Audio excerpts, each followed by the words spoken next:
we are using AI transcription. To assist with documentation, we are using AI transcription services to create minutes of this meeting. Please feel free to reach out if you have any question or concern. So before we start, here are the core values. Respect, value everyone's voice and opinions. Inclusivity, ensure all participants feel comfortable to share. Clarity, communicate clearly and concisely. Collaboration, work together towards shared understanding and goals. And here are our ground rules. Please keep your microphones muted unless you are speaking. Raise your hand if you would like to contribute or ask a question. Give everyone a chance to speak by keeping your questions and statements brief. Use airtime wisely to ensure that all voices are heard.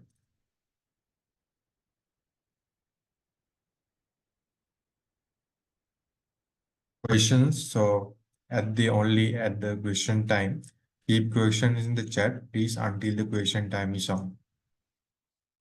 So we are having 91 applicants and 38 of them accepted our invitation. So we are having 38 participants from 91 applicants. So just a kind reminder, previous sessions are available on Resilient Tube, like I mentioned earlier. Session 1, Introduction to Cordova, is back in 26 October 2024. Session 2, Storytelling Humanitarian Contest, back in November 2. And next session, Co-Creating Youth Engagement, back in November 9. So here are these 3 sessions we were concluded. These sessions are available our YouTube channel, Resilience Team. So I would like to invite Dr. Nabil to continue this program. Wonderful. Thank you so much, Isru, for doing that amazing introduction. And let us now do our introductions. So it's time to switch on your camera if you are available, and we have very interesting way of introducing ourselves today. So first one is Ru, next step, please.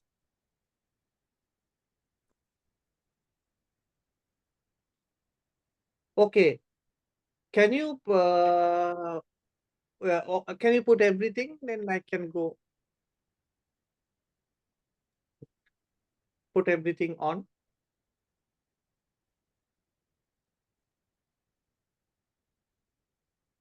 No, go back. Yeah. Okay. First of all, open your camera and shout out your favorite food. Open the camera and shout out your favorite food in your language.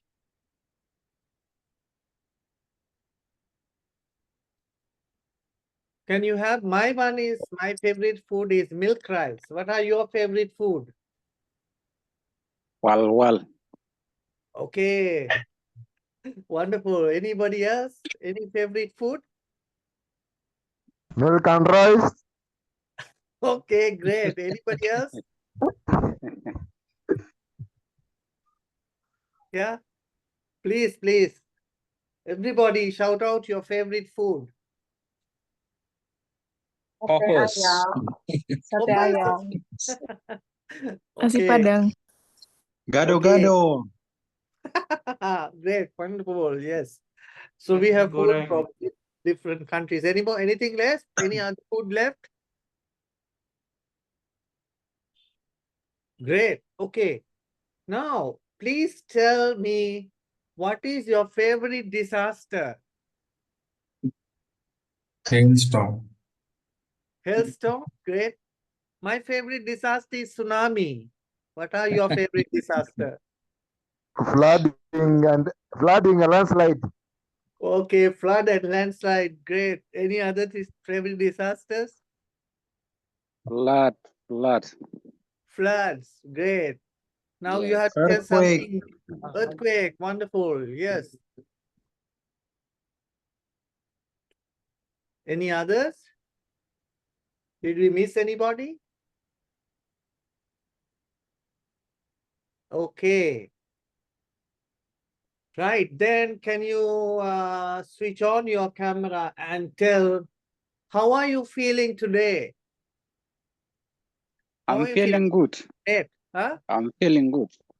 I'm Good, feeling good. good. Thank you, thank you. Anybody else? How are you feeling today? I'm feeling good and Fabulous. gorgeous today. Good, yeah, better than yesterday. Yes, wonderful. Any others? Yeah, for me, I feel calm. Okay. Yes. I You feel can join in. Yeah, wonderful. Yeah, thanks a lot for joining. I Uh, yeah. I'm feeling refreshing. I'm in Nakuru, Kenya, just Okay, outside my shop here. okay, feeling refreshed. I'm feeling refreshed and ready to make a transformation. Thank you. Wonderful. Thank you so much. And today we have a fox also joining our session. I can see a fox. Hi, fox. Okay. And then open your camera and say resilience. Shout out resilience in your language. Tango, tango, tango. Okay, resilience. Resilience, resilience, Resilience. Yeah, Resilient. resilience, resilience. great. Wonderful. Thank you. Thank you so much, everybody. So, next slide, please. Suru. Thank you so much for your active participation. And we are all very refreshed. You're welcome. Yeah, thank you. We would like to kindly remind that all the 10 sessions are mandatory to get a certificate. This is not as any kind of a enforcement, but just to make sure that you benefit from all the sessions. So you can see we are missing some people. We have to really motivate them to come for the sessions. And if they find it difficult to participate, please motivate them, encourage all of them to come and join, because these sessions are organized with a lot of effort. Resource people take a lot of energy to prepare the sessions and join. And if you miss any session, please watch the video. And I'm very happy to see that last time our video has been watched by 35 people. So around 30 people join and another 35 people have watched the video. So please, if you miss any session, if you want to get the certificate, please watch and submit a small write-up, one-page write-up to the group, so the others will also get motivated. Or you can email it to Isuru as as given in the chat, the email address, isururko@gmail.com. Please motivate your friends to participate. We need participation. We need more and more people to join. So please encourage people to participate. Next one, Isuru. Please, yeah. So I'm so glad that some of you have submitted photographs to our shared Google Doc Google document. The link is given here. So please submit a group photograph from your community, your environment. This is not the formal submission for the photo wall, but this is as a practice for you to learn. And whenever we have enough number of photographs, we will have a group discussion. So please remember to submit a photograph along with the narrative. Many of you have submitted photographs. So please submit it to the Google link. And then we have to get ready for the big day, 26th of December. We need to have a lot of good photographs to tell stories about. So please continue to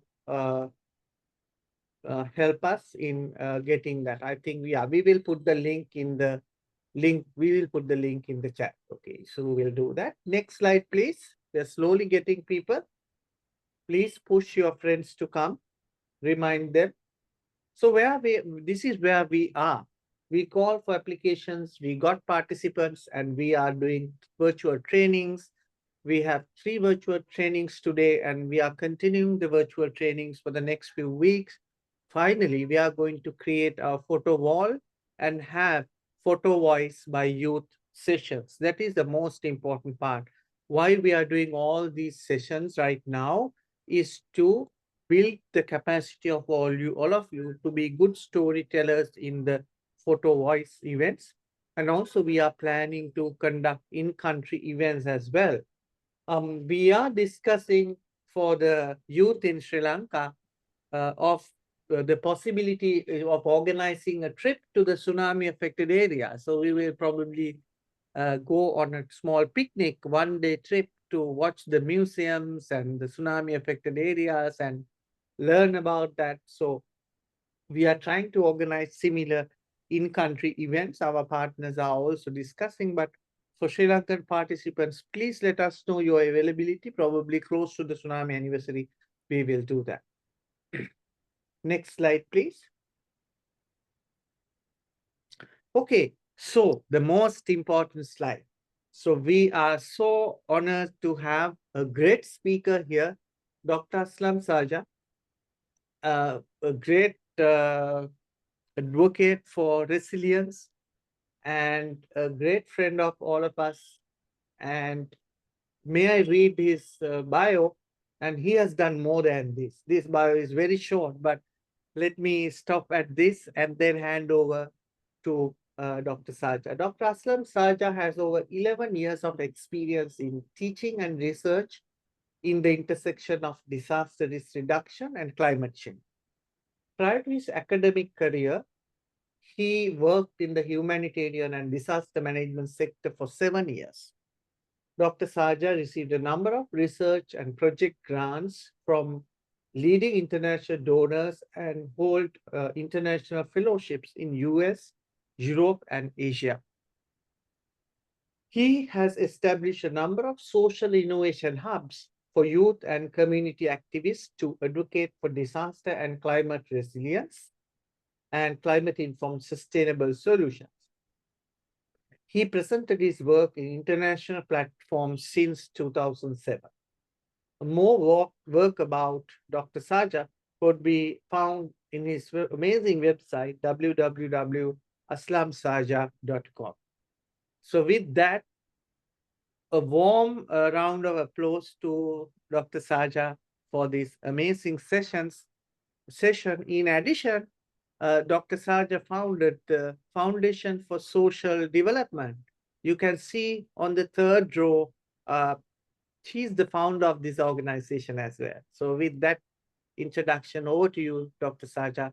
Thank you so much for your time, for being with us, despite your busy schedule.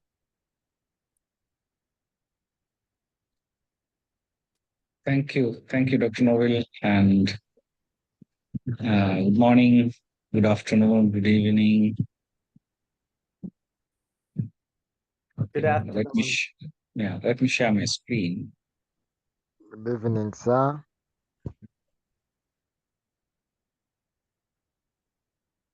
Okay, I hope you can see my screen. Yes, we can see it. Yes. Maybe you can put it on full screen. Yes, great. Now we can see. Right.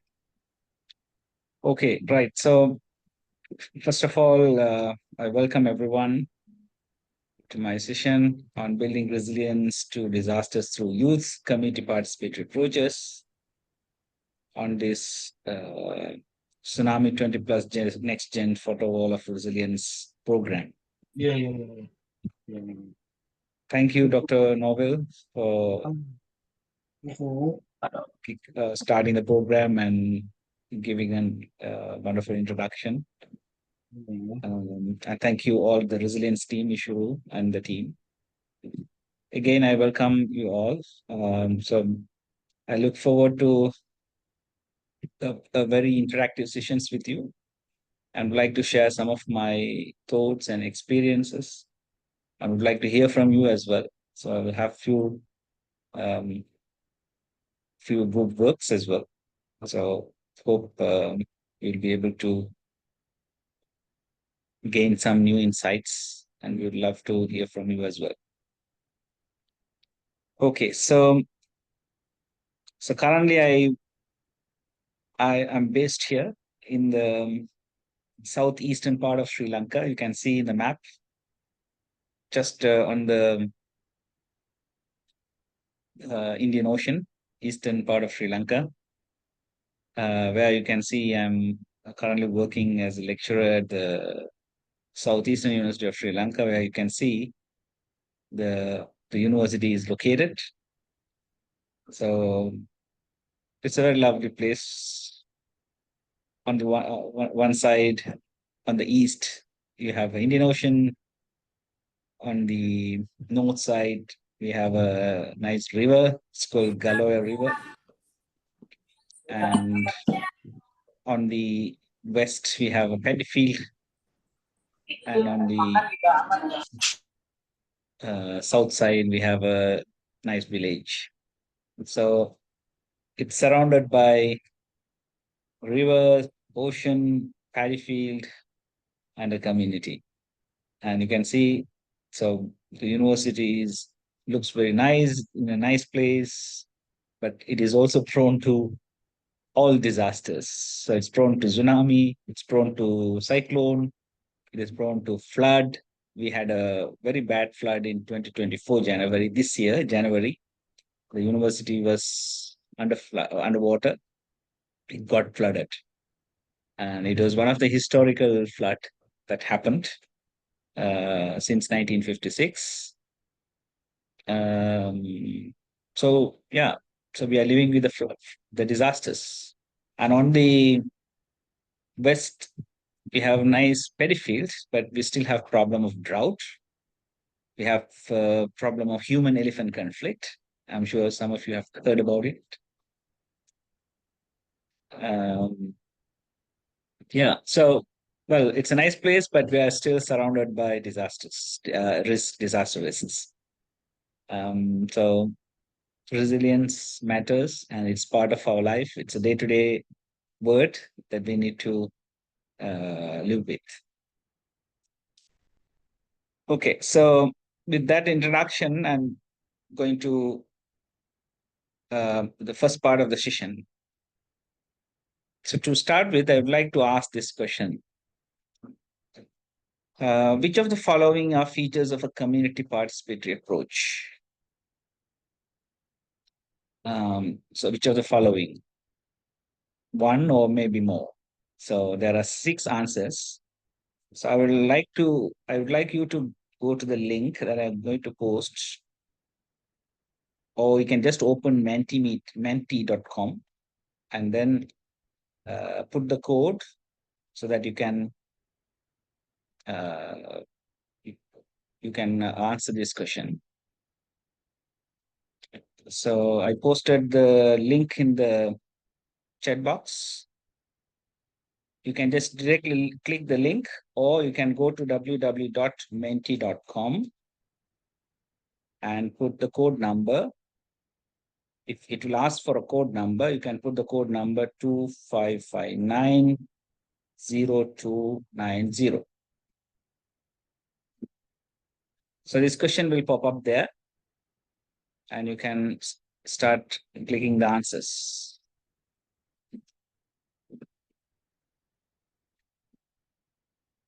Okay, I already have 2 answers.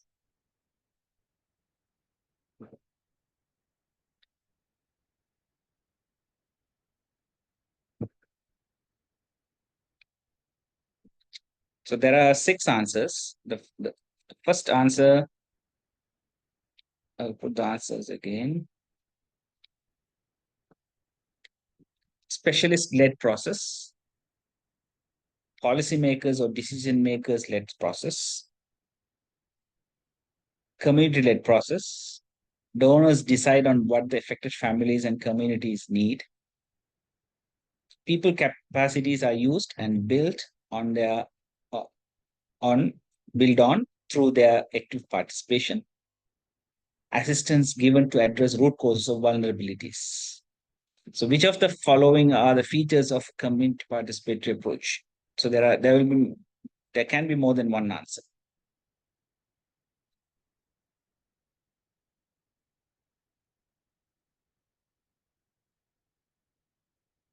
Okay, we'll wait for one more minute. There I have 10 answers, 10 responses, 11. So at least we have 20 responses.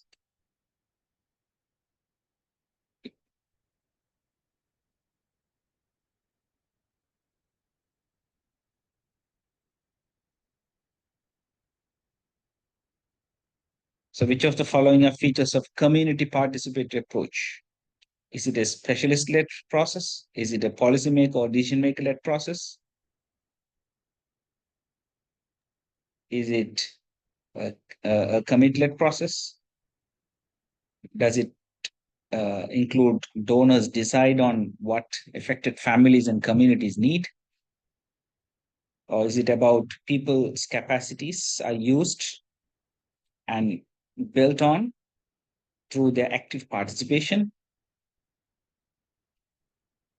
Is it about assistance given to address root causes of vulnerabilities? Which of these are the key features of community participatory approach?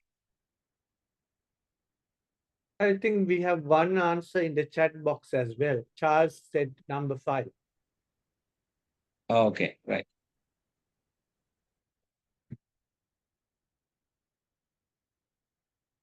Okay, so let's see the answers.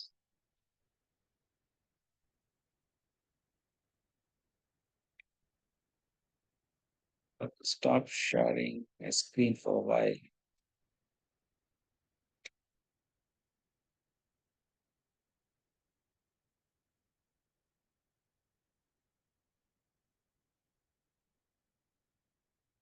Can you see the screen now? We can see the screen. Yes. So we have majority of the answers, 8 number of answers, community-led process.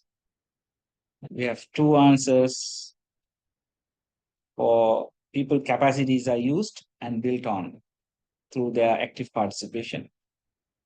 And there are 3 answers which also say that policymakers, decision makers led process. Okay, so we have majority 8 number of answers, which is obviously a correct answer, community-led process, right? The specialists, policymakers, decision makers are also part of the process, but it is essentially a community-led process.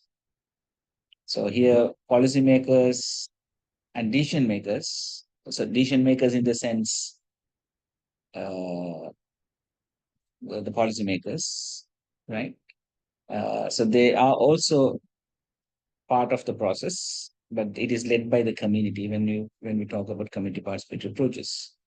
We will discuss this in detail later, and then we can have a discussion. And yeah, people capacities need to be looked at. So one of the key features of community participatory approaches is to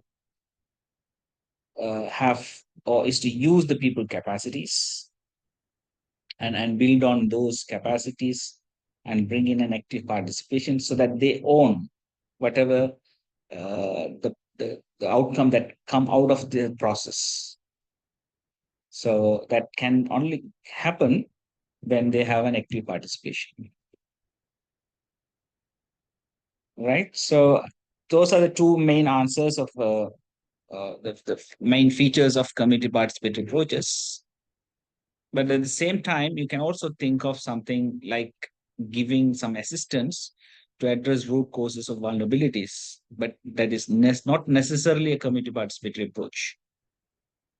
But to a certain extent, sometimes people need some assistance. So it is not directly a important feature of community participatory approach, but at the same time, we need to address the root cause of vulnerabilities. So that depends on the context as well. Right. So we can have a detailed discussion on this. I'll post the same question at the end of my presentation. Okay, so now let's move to the presentation. Okay, so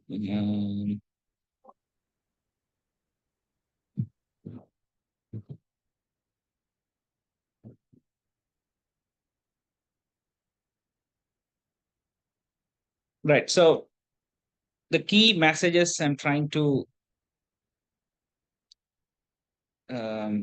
give you before I start community participatory approaches in this session is to keep these facts in mind about disaster risk and disaster risk reduction before we talk about community participatory approaches in building resilience to disasters.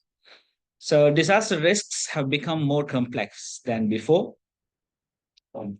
So we don't have one specific disaster risk. We have multiple disaster risks, and that brings more complexity in disaster risks. So most of the time now we talk about complex emergencies, right? So disaster risks are becoming more and more complex because there'll be a lot of cascading risks from one risk. For example, if you have an earthquake, you have another risk of fire, you have another risk of epidemic, right? So, or it could be another risk, right? So due to cascading effect of disaster risks, it is becoming more and more complex. And we are talking about two key things when we talk about disaster risks. That's the fundamental vulnerability and resilience. So vulnerability is about the exposure to a disaster. So we always aim to reduce the vulnerability. And resilience is about the capacity to withstand to the disaster. So reduction of vulnerability and increase in the resilience are the key disaster risk reduction strategies, the foundation of disaster risk reduction strategies, increasing resilience and reducing the vulnerability. The third point is about participation of multiple stakeholders, including the community, is the key. So although we talk about community participatory approaches, the community-led process, because at the end of the day, community is affected, participation of multiple stakeholders is important because everybody has a role to play. So participation of multiple stakeholder is key. It's not about only the community. The fourth key message is about the integration of disaster risk reduction in development planning and projects. So I will go through this in the next few minutes, how the disaster risk reduction concept evolved over the past decade or the past few decades. And now it is more about risk-informed development, disaster and climate risk-informed development. Because we cannot do disaster risk reduction in silo. We cannot do disaster risk reduction in isolation. It has to be part of our day-to-day life. It has to be part of our overall development agenda, right? So that is the fourth important point. The last point is about disaster risk reduction was seen as a unique discipline in the past, but it is not anymore. So building on the concept of risk-informed development, we need to talk about disaster risk reduction as a holistic and multidisciplinary approach. So because disasters have become more complex, we are talking about multiple stakeholders. Almost all the stakeholders in development are involved in when it comes to disaster risk reduction or resilience. Right. So I hope you get an idea of this basic key messages. You can do a very good discussion on this at the conceptual level, at the practitioner level, even at the policy level. So we'll take some time at the end of this session to discuss further. Right. So before I go into more details about the tools and techniques of community participatory approaches, I will give you a basic idea of how the paradigm has shifted from a disaster management in disaster management. So to understand the paradigm shift, we need to understand how the disasters happen, or how the changes in disasters happening, how the disaster management is governed. That is, it is called disaster governance or risk governance, and how we manage it, and how we prioritize those actions to manage them. Right. So, if, for example, if you look at an international framework on disaster risk reduction, which is now called as Sendai Framework 2015-2030, that is the international or global framework on disaster risk reduction, which talks about understanding disasters, which talks about risk governance, which talks about risk reduction strategies, and which it also talks about disaster preparedness and early warning as a priority. So if you look back, there has been a shift in this paradigm. So, for example, in the past, the approach has been, you can call it a conventional or dominant approach. In the past, the approach had been about relief paradigm or emergency management paradigm, and that has shifted towards a mitigation paradigm. So the relief paradigm is where we are responsive.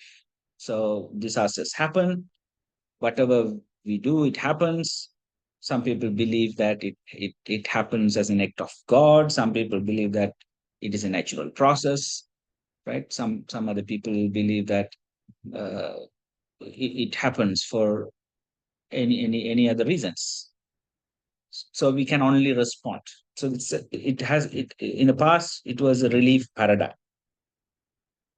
So, and it is viewed as a one-off event, and then we have to respond, and then that finishes, and then we again do something when the next disaster comes. The second approach from this paradigm, the second approach has shifted to a natural science approach, where it's more about hazard-centric. So we only deal with the hazards. So only way to deal with the disasters was introducing the policies on the geophysical aspects of disasters. So we only deal with hazards. But then the approach has shifted towards some applied science perspectives, where more focus is given to the mitigation. So mitigation includes preparedness as well, where we prepare before something comes. So it's more of a mitigation of the disaster impacts, mostly preparedness. But this shift has happened in the 80s, where more alternative or innovative or different approaches happened. And that includes social science approach, holistic approach, and now it is mostly about integrated or mainstreamed approach, where most of the time we talk about risk reduction as an integrated part of development. So that is why the name, this risk-informed development comes in, right? So in the science, social science approach, disasters do not happen naturally. I mean, there is no natural disasters. There are many different arguments. It's more about natural hazards, but it's people who make it disasters. So there is no natural disasters. There are natural hazards, but that comes as disaster. So that's the development paradigm that we have now, and that has evolved to a risk reduction paradigm. Before Sendai, there was a Hoygo framework. So in the Hoygo framework, it is mostly about risk reduction paradigm, where we talk about disaster risk reduction, but still in silo, which means not integrated into the development. So the current approach that has evolved is risk-informed development, where we take risk reduction as part of a development. So whenever we do some development interventions, we need to integrate the risk reduction measures into the development. So this is how it has changed. Right. So with this, I will wrap these concepts because I hope you got enough ideas. So I want to go into the practical aspects of community participatory approaches. So we have another way of understanding the disaster concepts called disaster crunch model and disaster release model, where we talk about three things. So how the disasters happen. From a social science approach, this kind of concept evolved because, as I said, there is no natural disasters. There are natural hazards. It happens. It turns into disaster because of the vulnerability of the families, of people. So that happens due to underlying causes, becomes pressures, the dynamic pressure in the community, and that leads the community to an unsafe condition that makes an emergency or a hazard becoming a disaster. So it's about progression of vulnerability. That is why we talk about reduction of vulnerability in the disaster release model. So we need to just turn the arrow on the opposite side to make to reduce the impact of disaster. So we need to build a safe condition. We need to reduce to build a safe condition. We need to reduce the pressure on the community. To reduce the pressure on the community, on the households, on people, we need to address the root causes. So it's about reversing the disaster crunch model and undertaking mitigation and preparedness measures. So I will not go into details of disaster management cycle. I'm sure most of you are aware of it. So in a pre-disaster situation, we talk about prevention, preparedness, and mitigation. And prevention is very hard to do for some disasters, but still we can do mitigation and preparedness. Right. So with these concepts in mind, let's move to the community part. And one of the concepts that mostly has become very popular since the tsunami is community resilience. So with the key points that I explained, the complexity of disasters, communities are the center point, and the first responders in any disasters, community resilience become important. So community resilience is about, again, based on the fundamentals of reducing the vulnerability and increasing the resilience. So community resilience is the ability of community to bounce back and recover using its own resources, and also the ability of groups or communities to cope with external shocks and stresses as a result of social, environmental, and political changes.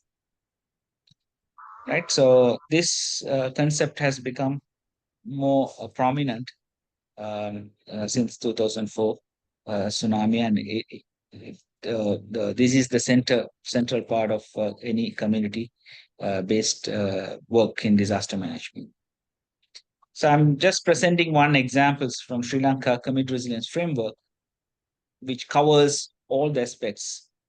Mostly the resilience is divided into 5 different subsystems: social subsystem, physical subsystem, economic subsystem, environmental subsystem, and human subsystems.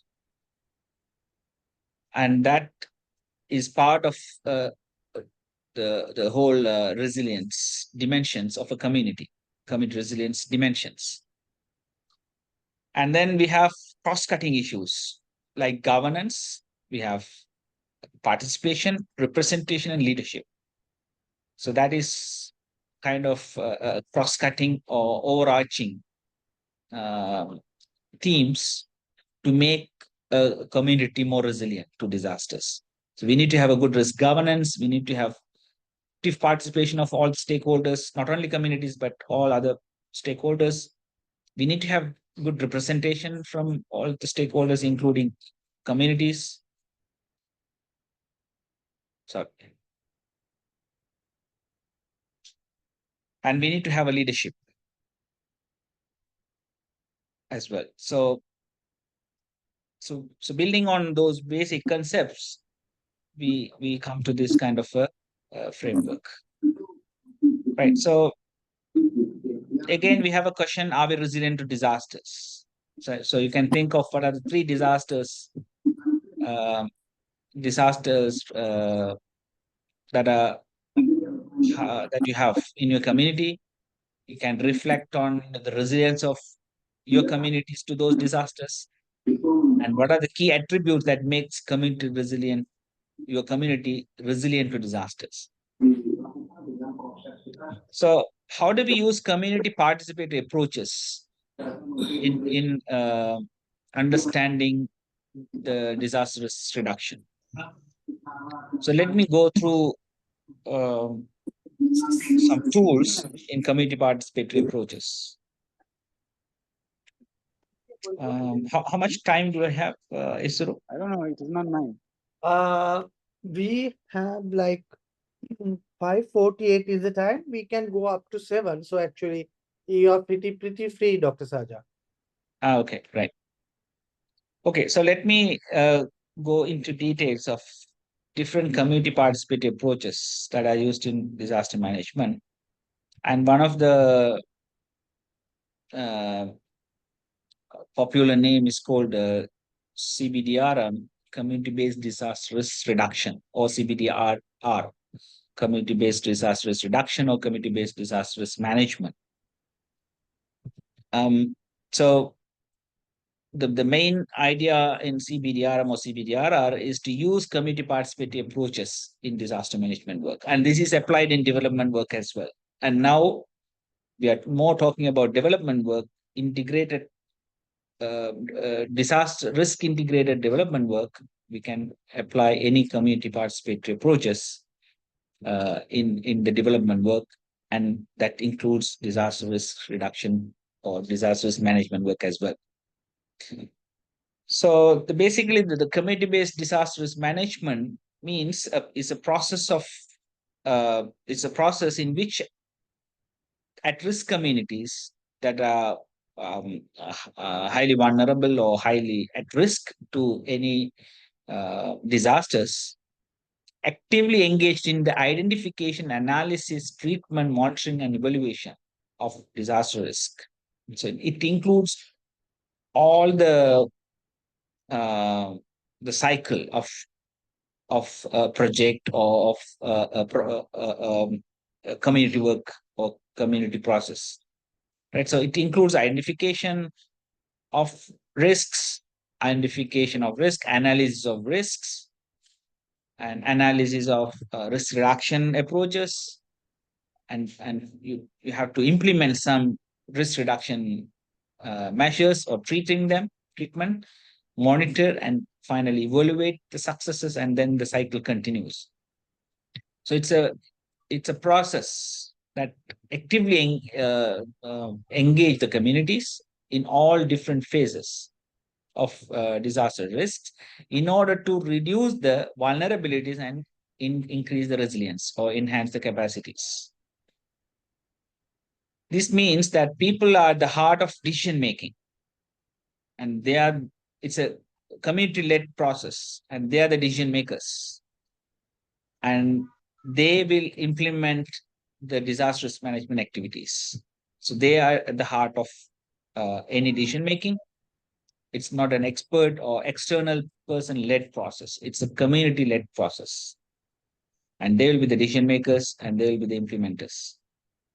So the key part is that the involvement of the most vulnerable group of families or the households or the most vulnerable groups in the community is very important, because they are the most vulnerable, they are most likely to be affected compared to non-vulnerable groups. And support the most vulnerable groups is very important. And CBDRM, in the sense at its core, will help to identify the most vulnerable and then target interventions to the most vulnerable. And all the other stakeholders, including local governments or national governments, are involved, and they will be part of the process. They are facilitators of CBDRM. They will give all the support. They will be involved in all the stages. Now, private sector is much involved, right? Youth is involved, right? So different sections of the community is involved. Different external stakeholders are involved, but they all facilitate the process. But community lead the process. So that's the community-based disasters management. Right. So why we do this? And I'm sure most of you have seen this before. What happens when we don't consult people, rather consulting people, saying consultation of people? It's about people. It's about their led process. So if we don't facilitate the community process, what happens at the end of the day is what we see in this picture, right? So sometimes experts come outside. If they just look at physical infrastructure and propose something that is as a solution to the problem, that may not solve the problem. So whatever the experts or external specialists propose may not be the correct solution if you don't involve the people who are part of who live with that problem, right? So it's the same thing can happen with the government department or the local authorities. So if they don't consult people, if they don't rather consultation, if they don't facilitate the process of bringing the solution from those communities, then we will have solutions that are not the real solutions, that may not solve the problem, that may sometimes cascade the problem into a new problem. So that is why there's a concept called do no harm, right? So to the intention of doing good, we may do more harm than doing good. So we always need to think about what people really wanted. What is the solution people want? And that has to be taken into account when we design the final solution. So it doesn't mean that we need to involve experts or we need to involve specialists. We always need to get insights from experts and specialists, but then we also need to keep the core as the community voice, or the community or citizen science also as part of the whole process, so that we can really solve the problems. And this is mostly very crucial in disaster risk reduction.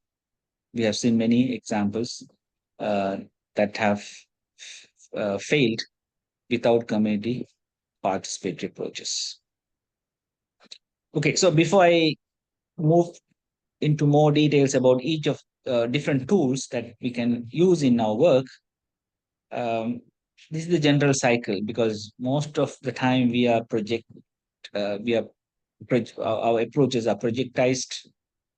I mean, for example, even if you go and work in our own community as well, sometimes we work for a certain period of time. We design projects. So it's mostly a project based, although it should be a continuous development process based. We may need to design projects. So if you think in that way, it starts with preparation and sensitization. Communities, we have to sensitize. We have to sensitize all the organizations that are in the community. So community organizations. So the sensitization is very important in the community-based disaster risk reduction approach, because it's a community-led process. So preparation and sensitization is very key. Second, once we do this, we need to do an assessment or research. In other words, a community-based research. And if you focus on the disaster risks, it's community-based risk assessment. And then once we do the assessment, we will have some findings, so that we need to design risk reduction approaches. And as part of the whole development planning, we have to integrate the risk reduction measures. We need to build the community capacity. Right? So it's because in CBDRM approach, community capacity is very important. So in developing the community organizations, building the community capacities is very important. And then once the community's capacity is built, then we can design the risk reduction planning. But that risk reduction planning is not just part of risk reduction, but it should be part of the overall community vision. So it should start from visioning exercise, right? So we have to start from the visioning, and then we need to identify obstacles. We need to identify strategies, and then we need to finally come up with risk reduction actions. So there's a technique called VOSA that we use here. Visioning, obstacle analysis, strategic priorities, and then action planning. So VOSA technique that we use in community work. And then finally, the community will implement the project, committee will monitor the project progress, and they will also report the progress, and then they will finally evaluate the process, and then this will continue. And this will have to be sustained, and then this will have to reinforce the future planning, and then replanning will happen. So although this is part of a complete process, we need to follow different stages to implement community-based disaster risk reduction projects or disaster risk reduction actions in the community. Right. So before we go into the details of tools and techniques, it is important that we need to understand how to build a community profile, because data is very important. Some of you may have done a lot of research as well, community-based research, and you know the importance of data, and the richness of data is very important when we work with the community, because that will help us to make correct decisions. So building a community profile is important, and based on the 5 different dimensions of community resilience framework, you can build a community profile. So that will include social aspects, political, economic, cultural, ecological aspects. It is important for us to gain a good understanding and collect enough data to build a community profile. So these are some of the key aspects of community, and this can be based on the community resilience framework as well, because it has the same sections. Social, what are the social aspects in the community, right? Then political is very important. Who is powerful? Who has a lot of influence? who has the decision-making power. Influence matrix is very important. Economic aspects of the community is very important because that will determine the economic vulnerability. Social aspects will determine social vulnerability, and finally the cultural aspects, including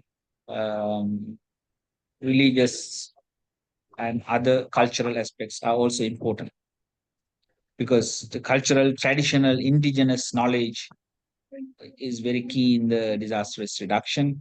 So the cultural, indigenous, traditional knowledge we need to somehow capture, and then we need to build them. And then ecological aspects that we know, right? So there is always an interaction between environment with the human. So human environment interaction interface is always important for us to look at. Right. So let's move to the community participatory tools. First, I will go through the tools, and then I will ask what kind of tools you have used other than these tools. There are thousands of tools, and you may have some innovative tools, and this is all this continues to evolve. Like photo voice is one of the tool that has been now used widely, right? So the fundamental tools I will discuss, and then we'll go into the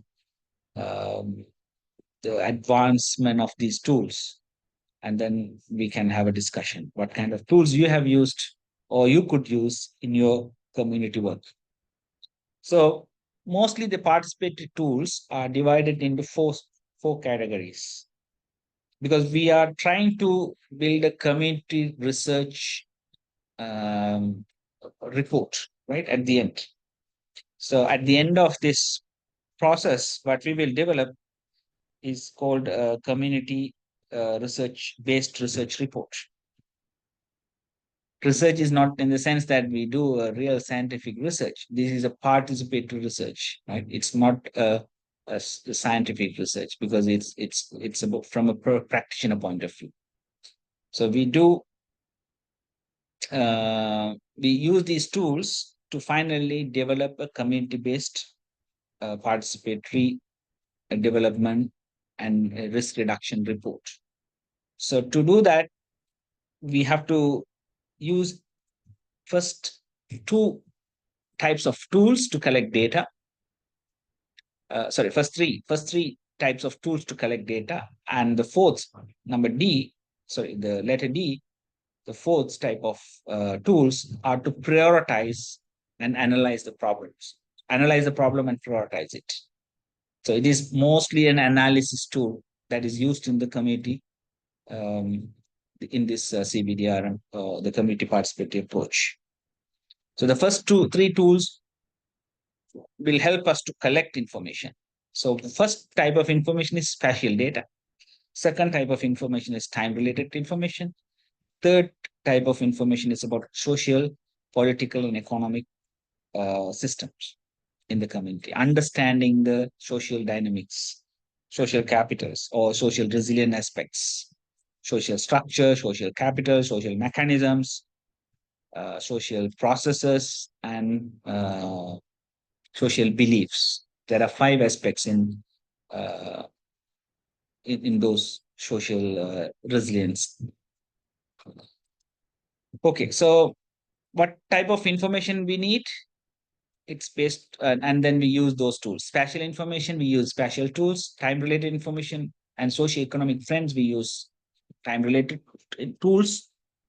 Socio-economic context, we use the socio-economic understanding socio-economic context. We use social system tools, and then finally we identify the needs and prioritize them. So you can also think of any other tools that you have used that may not belong to these categories. Right. So the key information collection methods that we use include review of secondary information. So before we do any community work, before we go to the community, what we do is we collect secondary information.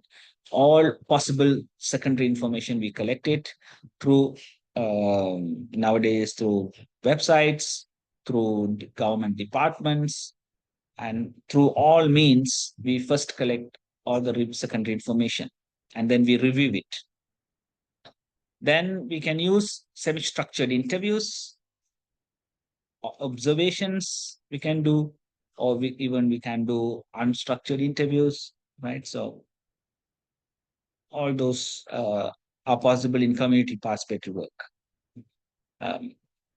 Not fully structured interviews, because we are not doing a fully fledged kind of scientific research here.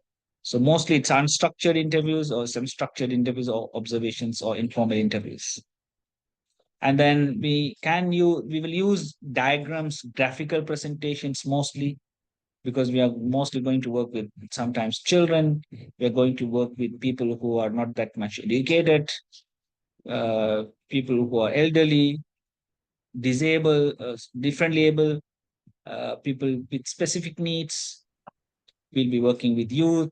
So we need to use tools that are mostly visual, diagrams, graphical presentations, and we can use some digital tools as well these days, animations, right? And then to come up with a final report, we need to analyze the data that we collect. So we need some ranking and quantification tools. And these are very community-friendly tools, not scientific ranking, but very simple community-related ranking and quantification methods. And then finally, we will also take photographs. We'll also use games and participatory tools to finally compile the community profile. Right, so I'm going to just quickly explain you briefly. I'm not sure whether you already know this, right? So transect walk, community social or resource mapping, opportunity mapping, and mobility mapping. Anyone can tell me any tool that you have not heard of?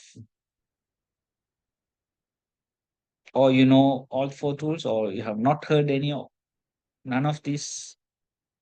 You have not heard any of these? Can anyone can shout out?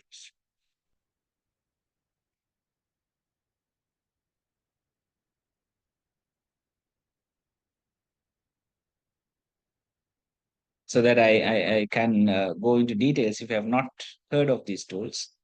If you know, if you are familiar with them, I can just quickly skip some the tools that you know. Yes, Felix.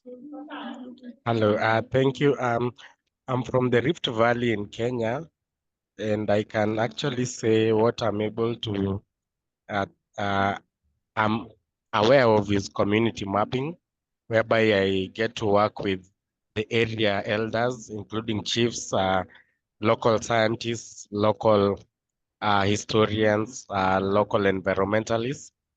I should be able to, or in humility, I request if I'm able to learn about the remaining ones, the transect work, opportunity mapping, and mobility mapping, so that I can be better at doing this in a process of making sure that whatever footprint you have and whatever you're relaying to us, I'm able to replicate here. Thank you. Thank you, Felix, for that input. Okay, so he has used community mapping, right? Anybody else? Yes, Joseph. Yeah. Yes, thank you. Thank you so much. I'm Goy Joseph from Uganda. So actually, I wanted to talk about the transect walk. And as far as the transit work is concerned, and based on my recent research that I was doing in the community, transit work is whereby like a participatory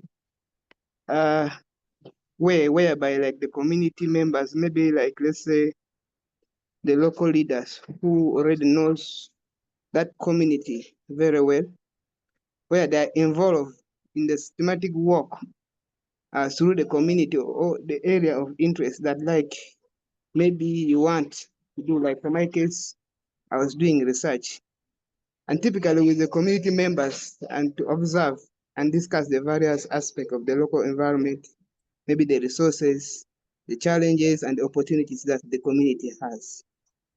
So in that case, it always help like you, maybe the researcher, to get more information about the community. So that's all I can talk about the transit work. Thank you. Have you used other mappings, mobility mapping, opportunity mapping, or resource mapping?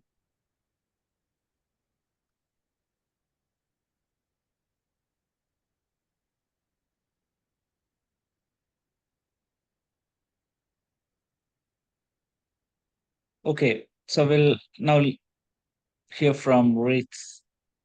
Ciao. All right, thank you for giving me the platform.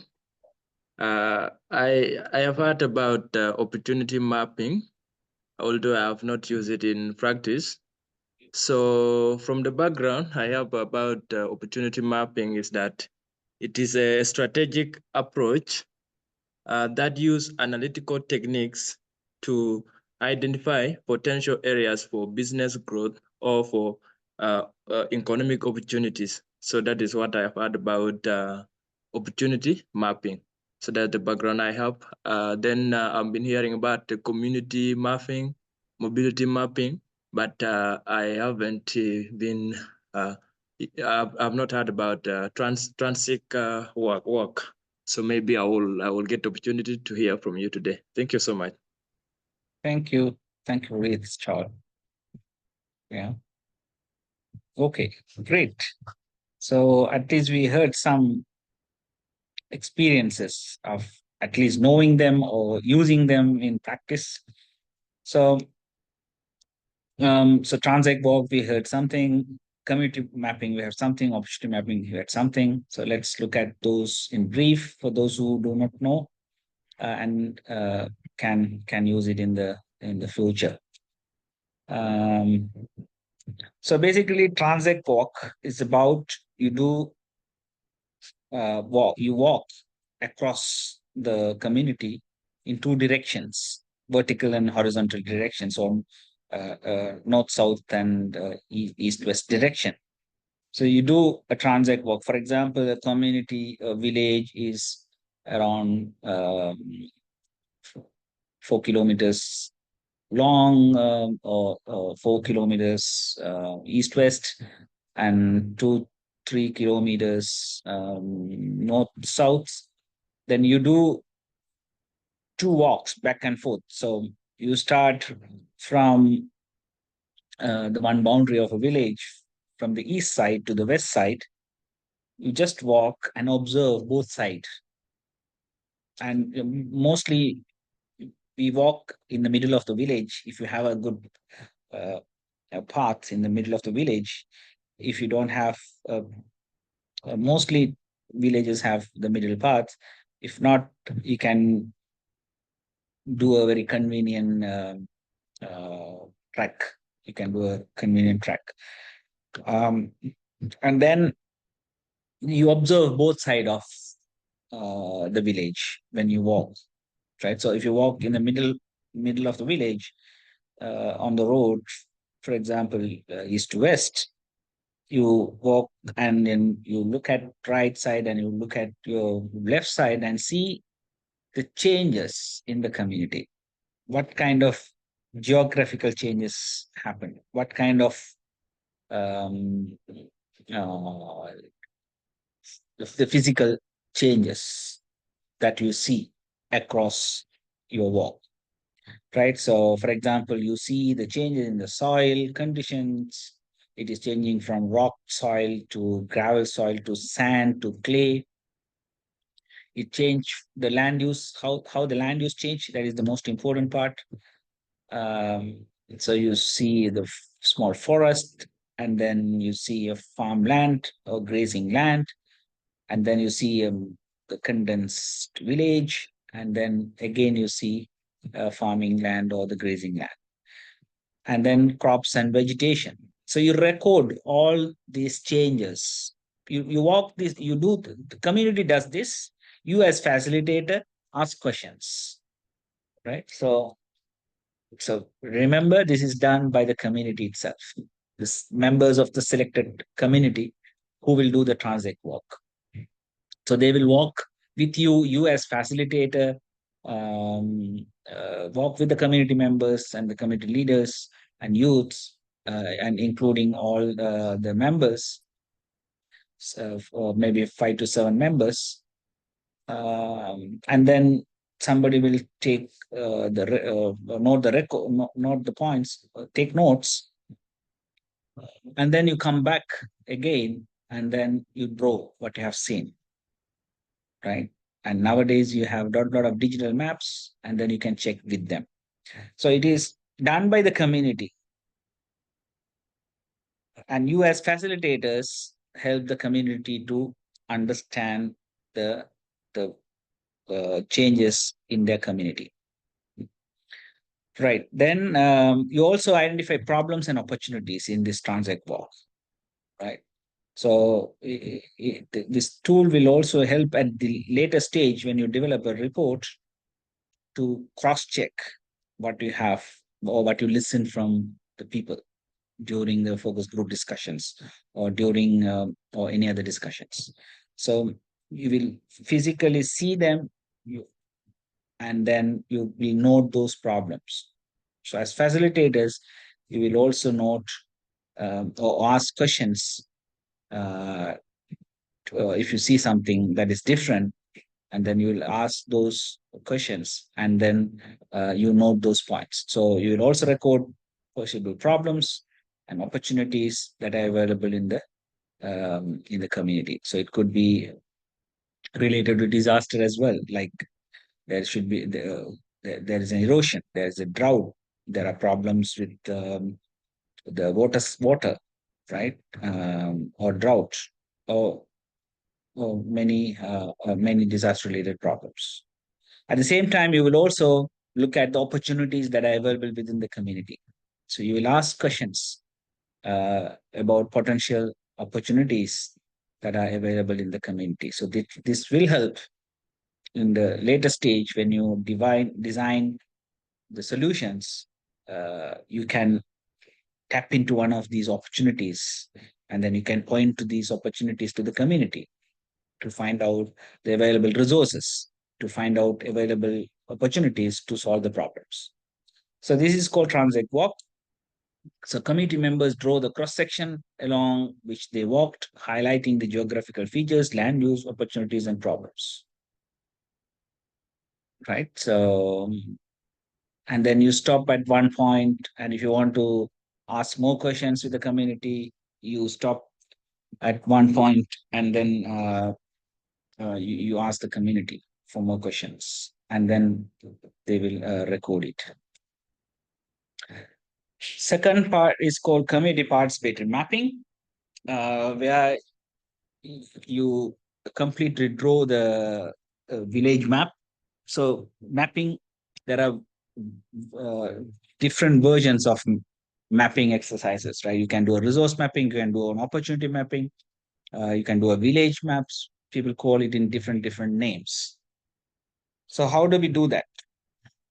Right? So we sit with the community, we as facilitators ask questions, and somebody will take the lead from the community. They will start drawing from whatever they know, and they will produce a nice map. There will be some youth who will be very good in art, right? So they will lead the process naturally. So we ask questions, right? And then they will start drawing the map, right? And then once you do the transit walk, you can also cross-check with them, and then you can use these multiple sources of information to triangulate your map, right? So that is called community participatory map. It includes resources. We can identify resources. Even within one map, you can also do resource map, opportunity map within one map. And then we also do a hazard map or risk map. So mostly what we do, we first draw a village map where we identify different places where there are potential hazards. And then from a resource map and opportunity map, or mostly from the resource map, we identify the potential vulnerable geographical areas. That will give us a vulnerability map. So first we do a hazard map, and then we do a vulnerability map. And then when we draw an opportunity map, identifying the opportunities that are internal to the community, as well as external to the community. So we can identify two types of opportunities. One is within the community, the other one is outside the community, in the vicinity of the community. All right. So because sometimes you will have an opportunity outside your community that you have access to. So it is important that that opportunity is also identified, because when disasters happen, you will need them. For example, evacuation shelter. You don't have a school in your village, for example. You may have a school outside your community, in the next community or neighboring community. And that school, for example, it has two-story building, and that is mostly used as a evacuation center for during flood disaster, so, or cyclone. So then that opportunity is also mapped. So that is part of the resource map or opportunity map, right? So sometimes you call it resource map. Sometimes it includes all the resources. Resources are opportunities as well. So we call it resource map or opportunity map. So identify the hazards, and then identify the vulnerable locations, and identify opportunities. Opportunities are in disaster term, they are called capacities. And based on these three different elements we identify through this mapping, we produce a risk map, right? And so we know where the hazards are. We know the areas that are vulnerable to these hazards. And by overlaying the hazard and vulnerability map, we produce risk maps. And then we also identify the resources or opportunities that are capacity that will be helpful during or to mitigate the impact of disasters or to prepare for disaster response. So this community participatory mapping will help immensely when we do disaster reduction in the community. So there are many types of mapping: community resource mapping, hazard vulnerability capacity mapping, opportunity mapping, and resource mapping. There are, we'll look at mobility mapping. There's a wealth distribution mapping we can do, impact mapping. So for example, this tsunami, 20 years. Now we are talking about 20 years of tsunami. So 2004, the Indian Ocean tsunami happened. And if I take a look back, what was there before 20 years, and you can just go there now after 20 years and map what exists now in the same area. So it is about impact mapping, right? So after 20 years, what impact it had, and what is the potential risk for the future? So if another tsunami comes, what will be the impact? So it's a positive after development and negative after a disaster. So what are the positive development happened after tsunami 2004? And what are the negative impacts that happened after 2004? And what are the positive development that happened after 2004? For example,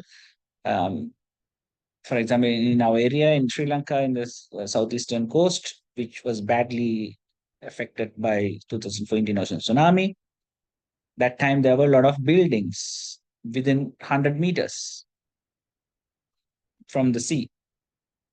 Now there is a buffer zone, right? So you can see what kind of buildings are still there. And there is the legal requirement that you can only build temporary structures in those buffer zones. So you can see how things have changed and what kind of structures that are there still, and what kind of risk they pose in the future. So impact mapping and risk mapping also can be done. Right, then opportunity mapping, as I said, you mostly do opportunities external to the community. If it is internal, it is called resource map.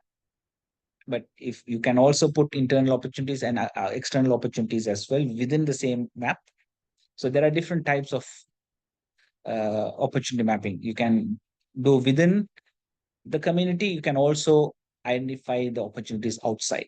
But it's so if for example, if you have done a resource mapping, that if you have identified all the opportunities or resources within the community, then in the opportunity mapping, you should identify all the opportunities that are external to the community, because that is very important in disaster risk reduction work. Because we know the first action comes from community, families, friends, neighbors, right? So to reduce the impact of disasters, it is always important to understand this, right? So these are called social capitals. For example, if you look at this is the community that we're talking about here.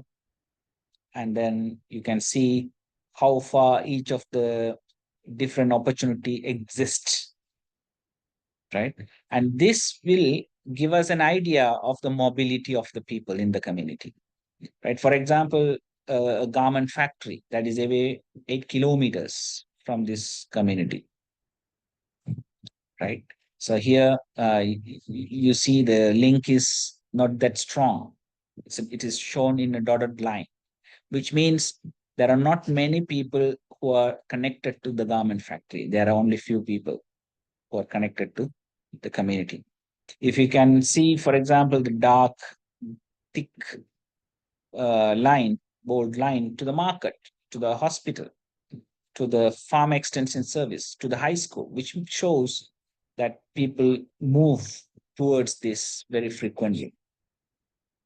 So that also includes a little bit of mobility mapping here as well, right? So you can see the strong relationship with the market here. If you have a very strong bold line, if you have a very dotted line, the community does not have a very strong tie with those institutions, those resources, or those opportunities. So when you design your projects, you can think of increasing those important aspects. For example, banking. This community does not have strong link with the bank. They don't have much bank accounts, right? So when you design some disaster risk reduction projects, you can strengthen the relationship with the bank, right? So you identify a gap here. So opportunity maps also give you an idea of the existing problems or the lack of resources, right? See here, university. So there is again a dotted line. There are not many people who are attached to this university. So for a disaster risk reduction work, we can increase the engagement with this university. So likewise, we can do opportunity mapping. Mobility mapping is similar, right? So from one point, how people move, whether they move for work, they move for health, they go for visiting, they go for shopping, they go for education purposes, right? So we can, I had one mobility mapping, sorry, I couldn't use it here. So it is just an example. that is taken from a guidebook. Right, so mobility mapping shows how frequent people move and what volume people move from that one village, right? How frequent people move and for what purpose. So you have to indicate three things. For what purpose people move, whether they move for work, whether they move for health services, whether they go to market. It's similar to the opportunity map, but here you also show the amount of people move. So you can ask these questions in the community focus group discussions, and then people will tell, okay, 100 people, around 100 people go to the market every day. Some go to the market, there are around 25 people who go with their products to sell in the market. Some another 100 households go to buy things in the market, and it's a weekend market, right? So the frequency and the purpose as well as the amount, the volume of people. So that will give us an idea of the mobility of people and how far these different locations are available, right? So the opportunity mapping also integrated with the mobility mapping, or you can do an opportunity mapping separately, and then you can just show the different opportunities that exist and the relationship with the community. And then you can show how frequent people move to those opportunities, right?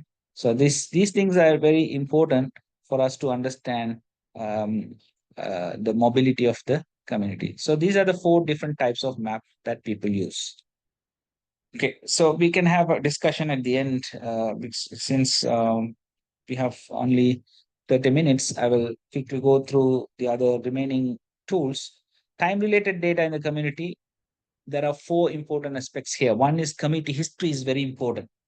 Particularly, we try to, in disaster risk reduction work, we try to identify the past history of disasters, disaster events, when it happened, how many people died, how many people impacted. Drawing a community history and a disaster history is important for us to plan for future disaster risk reduction activities. So number 1, this is time related, community's history. Second, socioeconomic trends, right? So it's about livelihood opportunities. It could be a trend line. There are 2 things. One is called trend line. The other one is called seasonal calendar. I'm sure most of you have used or heard of seasonal calendar, but there is another tool that is related to time is trend line. So that is related to socioeconomic trends. We'll see that. So third is about work patterns, how people go for work. It's about work patterns. For example, if people go for example, youth work in a garment industry that is 25 kilometers away from the community, how frequent these 25 youth move to those garment industry, right? So they almost go every day except Sundays. So that work patterns. Or if you have a fisherman community, when do they take off time during a week? So this kind of work pattern is also important, and there are gender segregated work pattern as well, right? So you can do a gender segregated work pattern. Finally, is the seasonal variation. It's about seasonal calendar.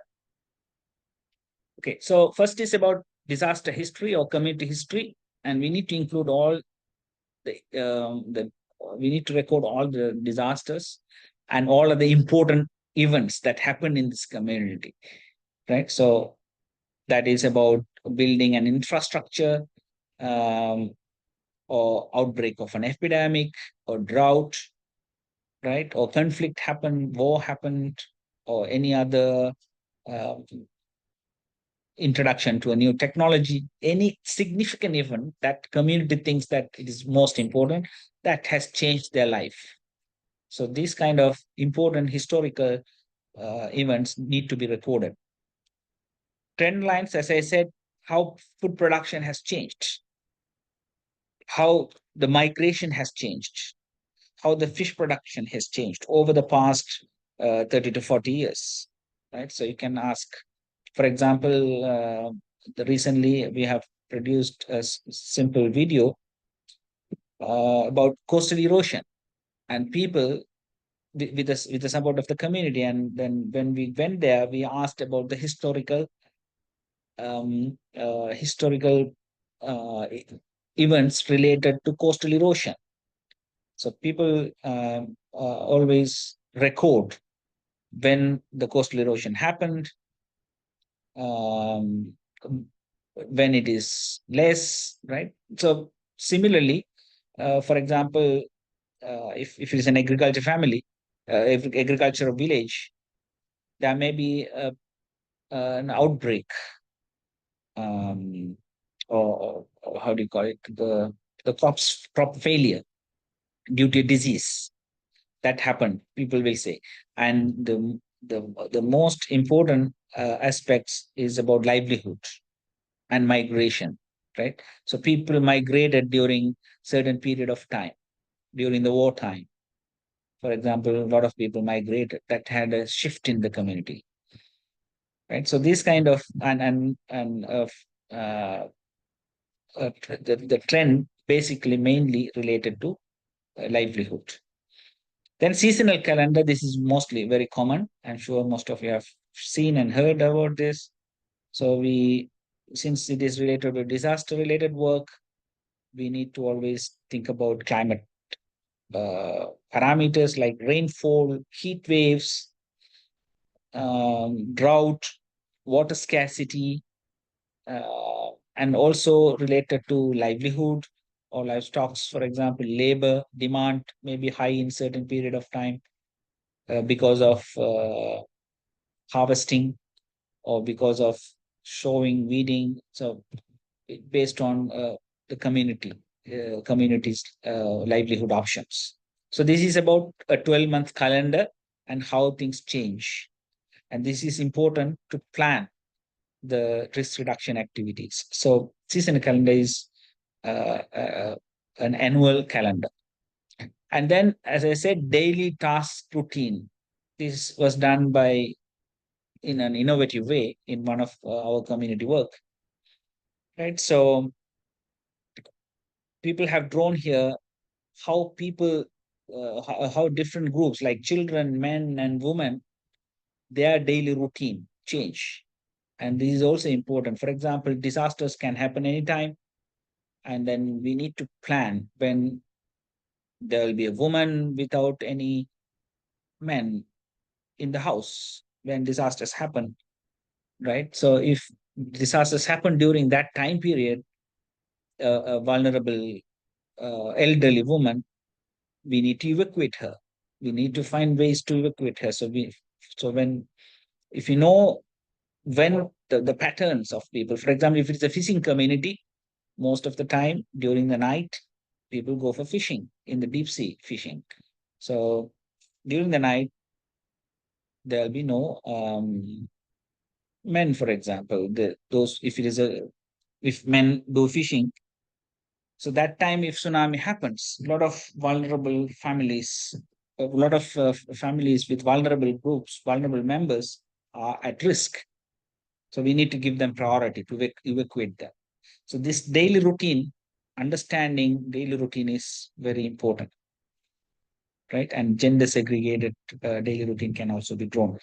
Right. Third is social system analysis, where we can do institutional diagrams or stakeholder analysis matrix, gender desegregated role analysis, and resource access and control analysis, because this is also important for us to design disaster risk reduction work.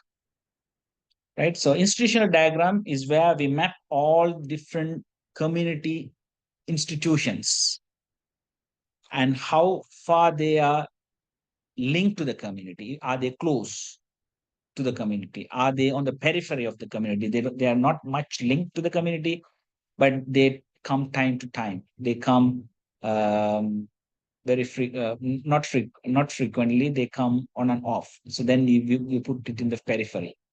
If they are far from there, then we put it. They are not much interactive with the community. We put it far in far locations.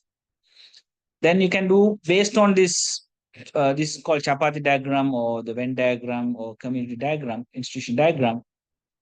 We do a stakeholder analysis where we identify two things: who are the primary stakeholders and who are secondary stakeholders. So primary stakeholders mean who benefit from development or adversely affected by disasters.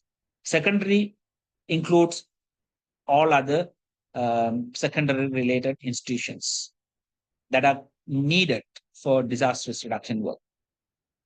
And then in this matrix, we identify the interests and influence. And then finally, we prioritize them. Who has high interest and who has high influence will become first priority. Who has less interest and who has less influence, but they are very important for our work, then we need to give them also a high priority. So this stakeholder analysis matrix will give us some ideas to analyze and engage different stakeholders.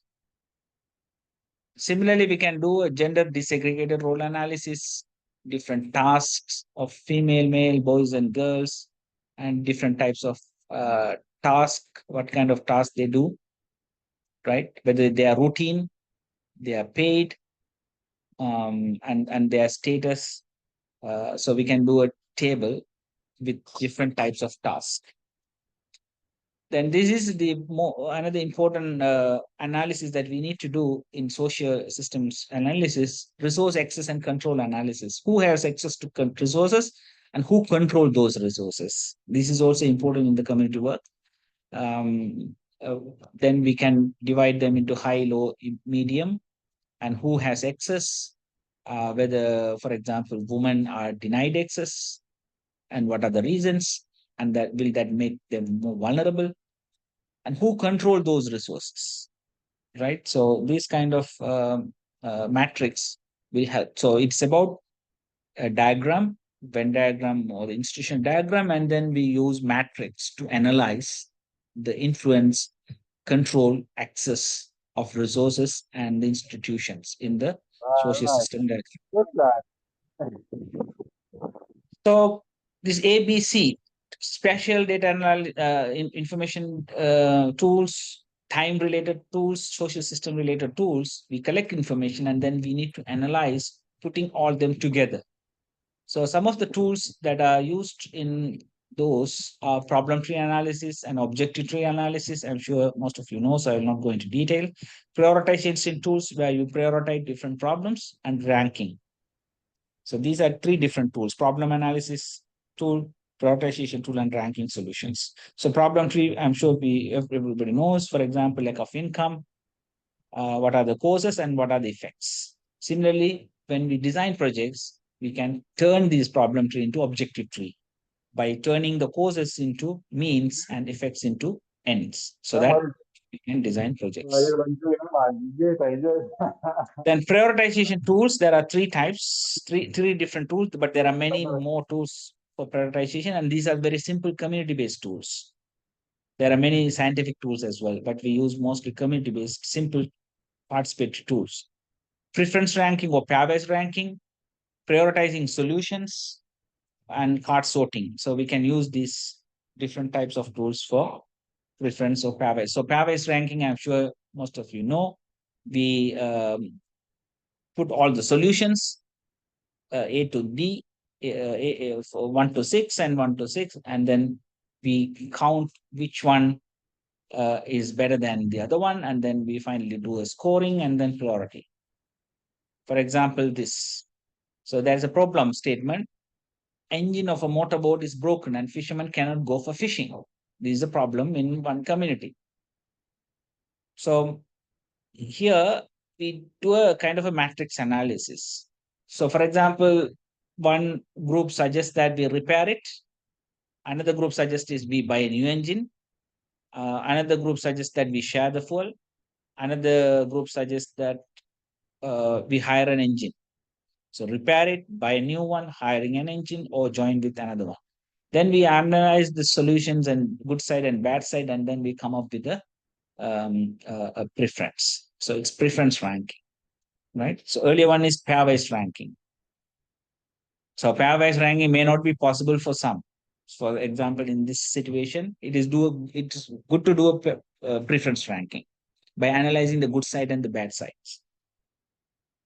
Right. So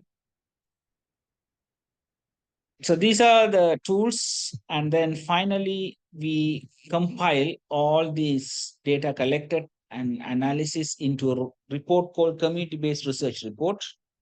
And then that community will lead this process, they will do it, and then we have to finally make this report. And then it is important that we keep this report in the community.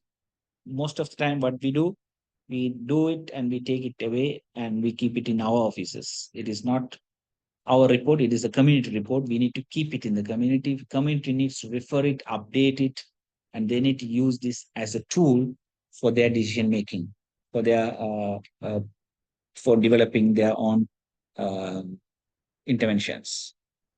Right. So I think we have only 15 minutes left, so I will have to leave some time for question and answers. So we looked at different concepts in disaster management, how the concepts have evolved. We looked at some community participatory approaches, and mostly it is important to look at the community-based disaster risk reduction as a methodology to promote community engagement in risk management.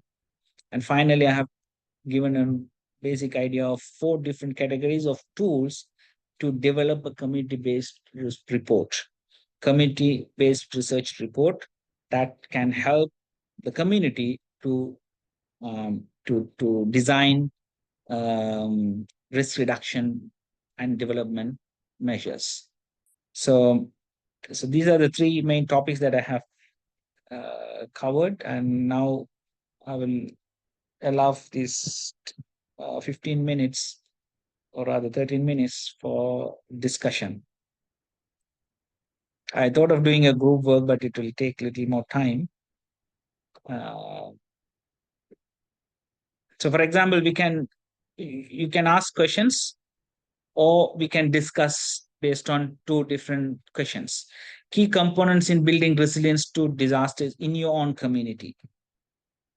So we can discuss what are the key components in building resilience to disasters in your own community, and which of the community participatory tools are effective in disaster risk management, or which of the tools you have used and you find it very useful. Are there anything different than this? Please feel free to share. I think, Dr. Noble, let's open it for the discussion. Yeah, we will do that. Thank you so much, Dr. Saja, for that interesting presentation. And in the meantime, maybe you could just put the Miro board link also in the chat, so that people could probably start populating that, as well as we do the questions. So it would be very helpful for us to have both the questions as well as the Miro board. This is a newer way, of the digital era way of getting community participation. So I really want to, if you could help us understand how this kind of tools, modern tools, can be used. Thank you so much, Dr. Saja, for that excellent presentation. And it took me back to the golden days of learning these tools. And I saw Prem in some of those photographs, those who actually taught us these tools. So very grateful to those people who are really grounded in the theory as well as the practice of participatory tools like Prem and you. With that, let's do some questions. And in the meantime, please go to the Miro board link and start populating that as well. And then we can ask questions as well. Over to you. Anybody who want to ask questions?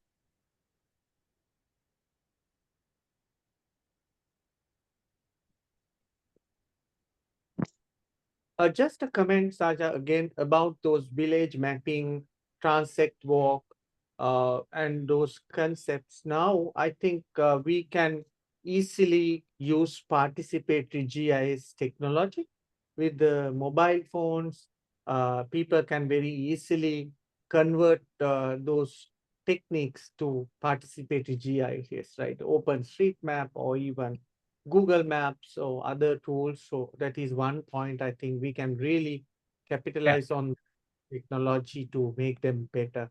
Thank you. Over to you. Anybody, please have any questions, please put it in the chat, or you can open up your microphone and talk. Over to you, Dr. Saja. Thank you. Yeah, so now there are many modern ways of doing it. So, we can use all digital platforms we can use. And then, for example, what we have done actually, after drawing, allowing the community to draw the map, and we took it and we digitized it. And then that map is available in the community. When we enter into the community, that big board is fixed, and with the hazards identify and with the hazardous locations, the vulnerability areas, and for example, the locations of evacuation centers. So those kind of risk maps are now displayed after digitization. We don't just display the community map as it is now, but still we keep the community map within our report, because people draw it and when they see it, they feel the ownership. But then we help them to digitize them.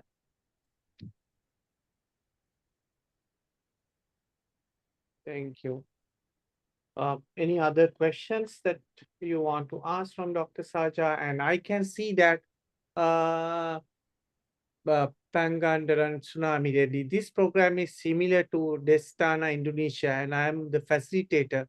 I have built 2 villages in Pagandaran. Maybe you could just share some experiences of you. Probably you can bring a lot of experience to the table. Over to you if you want to open up the camera and share some thoughts.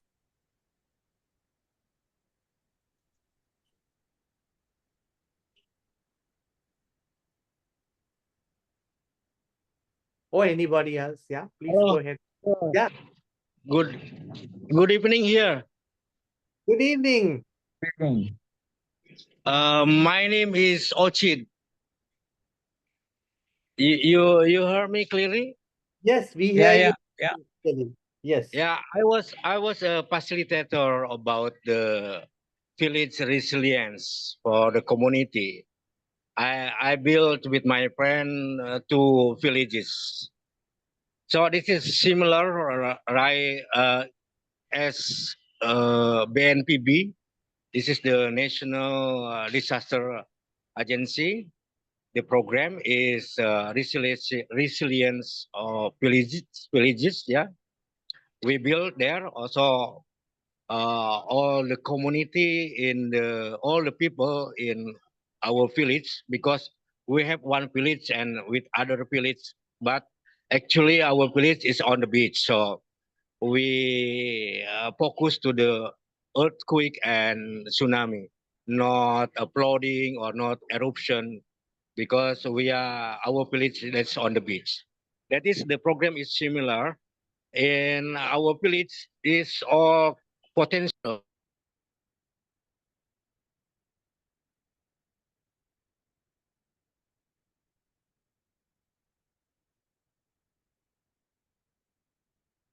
I think you got muted. I think you pressed mute by mistake, and now we are not hearing you. Okay. Yeah, now we can hear you. Please go ahead. Okay, it's similar. This program in Indonesia. This is the resilience village. That's we had 2 villages we built of the Destana. That is, Desa is the village. Tangguh, that is mean Destana. Tangguh is the resilience. So we build the village to be resilience. So all the potential of the people here, like nurse, like the leaders, like the youth, and also the staff of the people who work in the village, we combine together, collaboration together in one community. That is Destana, we call it the community. This is a preparedness of the risk, preparedness the risk of disaster. It is similar. So we have also the hazard map, capacity map, and also the evacuation map and the temporary evacuation place like hotels, like the hill, mountain, and also we have to sustainable our community. We not learn only disaster, but also we learn search and rescue because we have other agency like the search and rescue agency. Also, we learn about the Red Cross, about the first aid or evacuation or anything. Also, we learn about the what we call it early warning system, management evacuation, management of disaster, all everything. The very important, we have to be sustainable. Here, maybe we can do for time, and also we do to the school, goes to school, because we have also the elementary school, green garden school, and the high school, and also the people who work on the beach and fishermen or anything. Everybody is collaborates. We joins together for continuing. That's my opinions like that. But also the very important for budgeting operation to make the capacity for continuing capacity building for the human resource. We have we must in the meeting for budgeting in village. Also, we have to be in the forum. How much we need money for evacuation, for make the capacity building or anything. So that's very important because we need political will in the small village. Thank you. Maybe that's my opinion. Wonderful. Thank you. Thank you so much. And also, it would be really helpful if you could motivate some youth from those villages to take some photographs and write the stories and upload to the photo wall, because these are real life experiences and projects that are putting things into practice and perspective. So we really appreciate if you could also you as well as other members of those communities to showcase their work in the Tsunami photo wall, that we would be providing more information with. Thank you so much. And over to you, Dr. Saja. Yeah, I had before. I had already sent the picture when I give the theory goes to school for in the 5th of November for the Tsunami Awareness World with the 1,300 students in the high school. I was sent to our student here to make the photo game with some story like that. But I don't know they interesting or not. Yeah, but I already give to them. Yeah, wonderful. That is very interesting. I saw those photographs. I didn't know that it was from you. Thank you so much. Thank you. I really You're appreciate welcome. You're welcome. Okay. You're welcome. Over to you, Dr. Saja. Well, I'm done. If there are any questions, I'm here to answer. Otherwise, you can take the And maybe lead. you could, we just want to sum up whatever happening on the Miro board Miro and board? can Yeah. end. Okay, so well, there are a few things here on the key components in building resilient to disasters in your own community. So awareness raising is very important.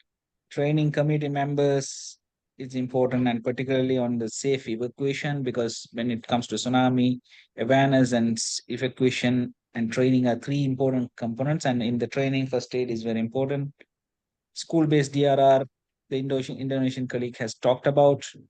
That is an important place. And which of the participatory tools that could be effective? So community participatory mapping, where it's mostly the resource mapping or the opportunity mapping, evacuation maps, seasonal calendar, mobility mapping. I'm sure you have learned something. If you have not heard that before, you can use it. Mobility maps and opportunity maps together, which is a very, very valuable tool, very valuable mapping tool that will bring out a lot of information. And I'm sure if you have used in the past, you will love these tools in the community, bringing out a lot of information out from the community that we have never thought of. That's the beauty of these maps. It will bring, people will come out with ideas, innovative ideas, or rather innovative ideas, the things that even they have not seen. We will visualize them, that they have never thought of. So that's the powerful, that's the power of these tools, right? So I'm sure you will use these in the future. Thank you, Dr. Navid. I will stop from this point. So thank you everyone for listening to me. I hope you have learned something new if you have not used in the past, and hope you will use it in the future as well. Thank you. Thank you so much, Dr. Saja. And I put a big thank you on the Miro board for you.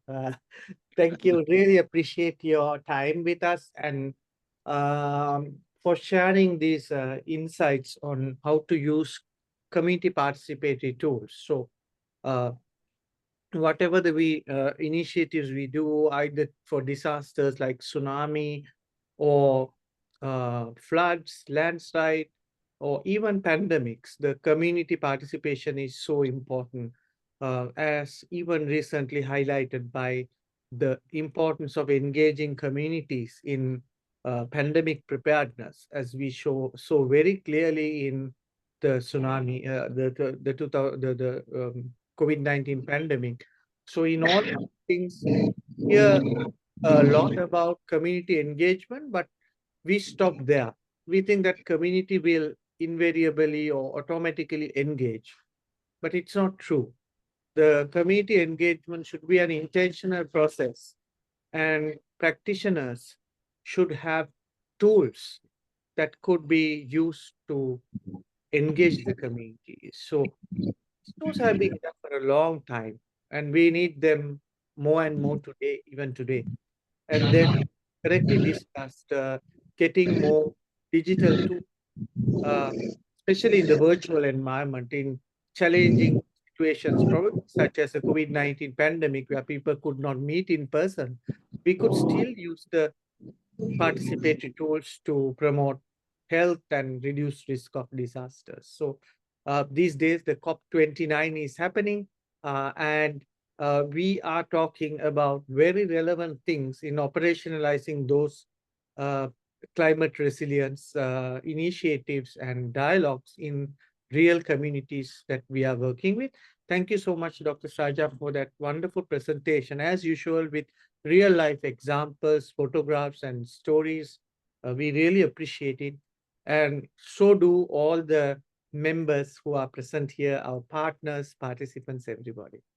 So thank you. A big round of applause to Dr. Saja. If you all could open up your cameras and give a round of applause. And then, as usual, we want to make our speeches.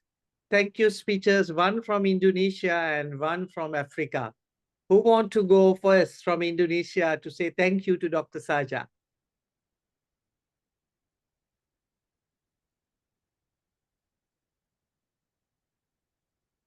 Anybody from Indonesia want to say a few words of thanks? Yes, please go ahead.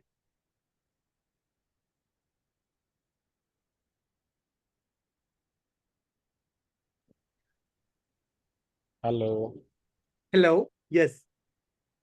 I want to add my voice to this discussion by saying I believe the Tsunami Photo Wall Resilience Project gives everyone an opportunity to be able to express themselves, sometimes without words, because we all speak in different languages and we come from different cultures. A big portion of Kenya, actually the whole of Kenyan coastline, is in the Indian Ocean. Therefore, we can easily connect and relate to the problems that are actually brought about by climate change and human-related activities within the Indian Ocean region. I am also very thankful to our speaker today, who has been able to highlight the challenges we face, how we can be able to, as a unit, work together hand in hand to make sure we're able to put our stories out there.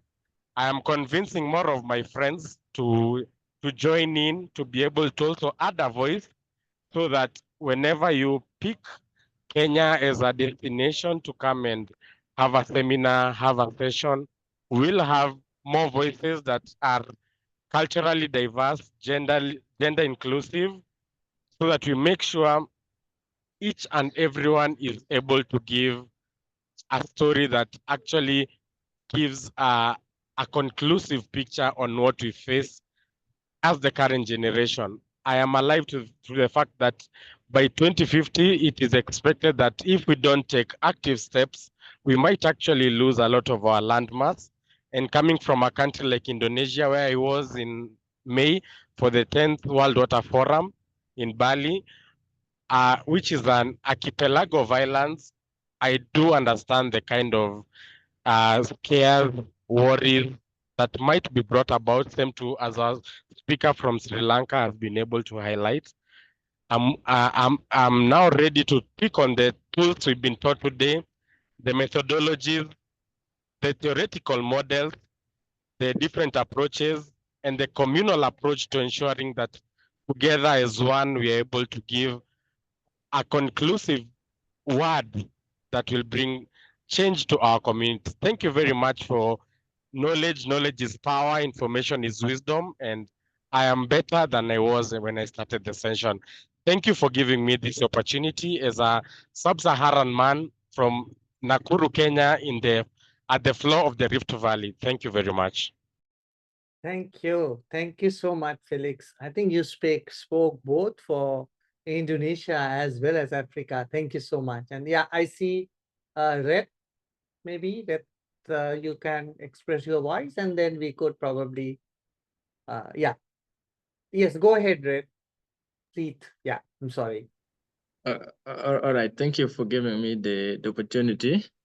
I just want to share a few words with Dr. Saja about the presentation. The presentation have really been very inspiring, and thank you so much. I think as young people in this platform or in this community, we are blessed to have heard from you. Your presentation has been truly amazing and insightful. I think when we put into practice what we have learned, we shall surely make an impact. And I just want to say, may you continue to inspire many young people around the globe. Together, we can build a resilient community, a community that strive to survive in the face of, let me say, in the face of natural disasters that are hitting our world. Thank you so much. That's the word I wanted to say to you. Thanks, Mr. Noville, for giving me the chance. Thank you. Thank you so much. Yeah. Anybody else want to express their ideas? Okay. Then if not, let's end the session. Thank you so much, Dr. Saja. Thank you very much, everybody, for joining. We would love to meet all of you next week as well. And please take more and more photographs and submit it to the folder. In the group, we will share the link. But we will also will be busy preparing the wall, the photo wall. And then we will also post these photos as well as give you a separate link to upload more photos with stories. So please keep on practicing so that we can have a wonderful story about our own resilience to be launched by maybe early December. Thank you. Thank you so much. Okay, thank you. And then I will end the session. Thanks a lot, Dr. Saja and everybody. Take care. Bye. Yeah, okay. Dr. Thank Saja, you too. email, yeah. Please, Dr. Saja's email is there. I will put it in the chat as well, group chat as well. Thank you. Thank you so much. Thank you, Dr. Noble. Thank you, everyone. Take Thank you care. for Bye. your time.